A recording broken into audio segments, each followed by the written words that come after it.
Welcome to my Good News from Around the World series, the August 2025 edition. If you're new to the series, this is where I highlight some of the incredible breakthroughs, amazing innovations, and really feel-good achievements that are happening all around the globe. There are amazing corporations, institutions, initiatives, scientists, researchers, you name it, who are efforting every day to make life on Earth better, more sustainable, more inclusive, more diversified, and all of that good stuff. So here we go.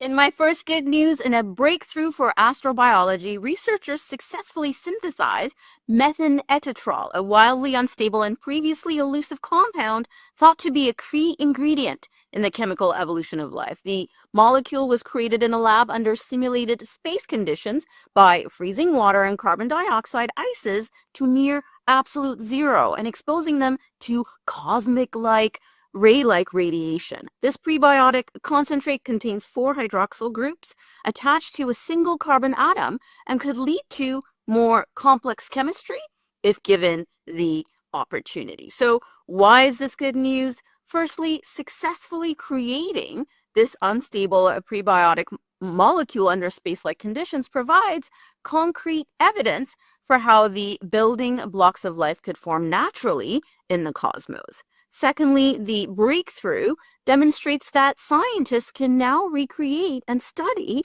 extremely unstable compounds that exist only briefly, expanding our ability to investigate prebiotic chemistry. It's exciting. Thirdly, understanding how life's precursor molecules form in space conditions helps identify where to look for life beyond Earth and what chemical signatures to seek. So it expands our capacity to understand what kind of signatures we're looking for when we're looking for extraterrestrial life. Lastly, expanding the known complexity of cryochemical pathways opens new possibilities for understanding complex chemical processes that may have led to life's emergence. In some space exploration good news, SpaceX's Starship achieved a significant milestone with Flight 10, successfully meeting all mission objectives after 4 consecutive failed attempts, which I like to call learning attempts. The rocket successfully completed multiple key objectives, including deploying dummy satellites, demonstrating successful booster separation and splashdown, and collecting vital heat shield data during re-entry. This marked the first successful test of payload deployment and represents a crucial step toward achieving full reusability and orbital flights. Why this is good news? Firstly, Starship success is critical for NASA's Artemis 3 mission to return humans to the lunar surface, moving humanity closer to sustainable lunar exploration. Secondly, successful booster recovery and heat shield testing prove the viability of fully reusable rockets, dramatically reducing space access costs for future missions. Thirdly, the successful test brings a SpaceX closer to developing the heavy lift capability needed for Mars missions, advancing human interplanetary exploration goals.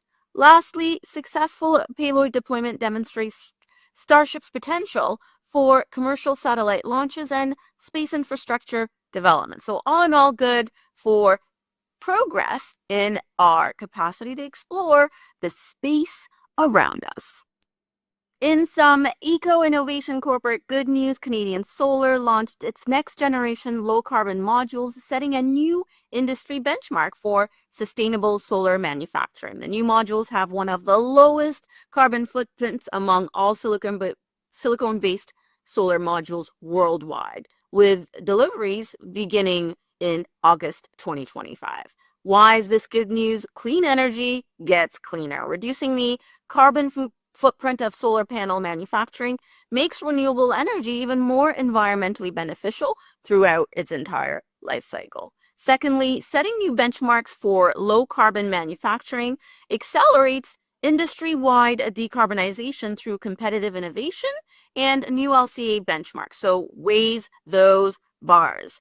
Thirdly, lower carbon solar panels make renewable energy more attractive for climate conscious buyers and governments potentially accelerating clean energy adoption. Lastly, the breakthrough demonstrates that established industries can significantly improve their environmental impact through technological innovation. Doesn't matter if you're already a green eco company, you can keep improving. So don't stop improving. In some wildlife conservation good news, the U.S. Fish and Wildlife Service reported a significant milestone in a red wolf recovery, with new pups born to multiple pairs of wolves in the wild and a successful cross-foster program enhancing genetic diversity of the wild population. This represents crucial progress for increasing the red wolf's population.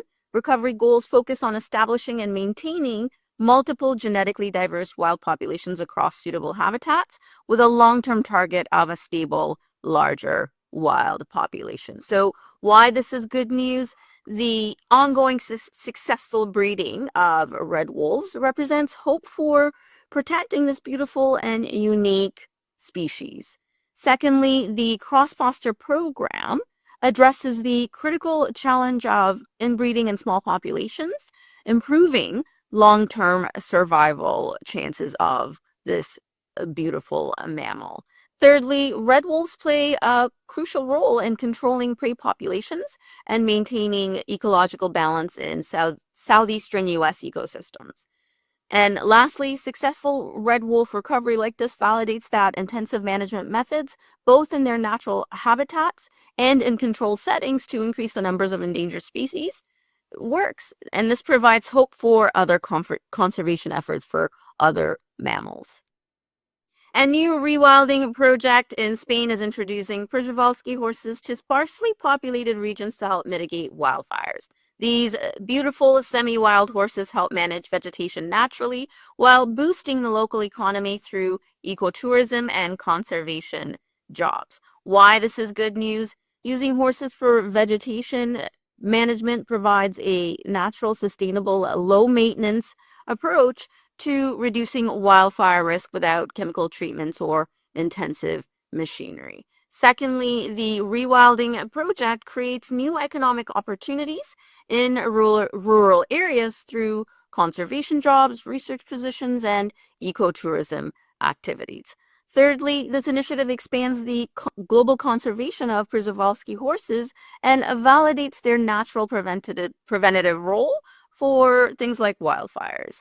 Lastly, the project demonstrates how restoring natural processes can address modern challenges like wildfires while supporting biodiversity and local communities.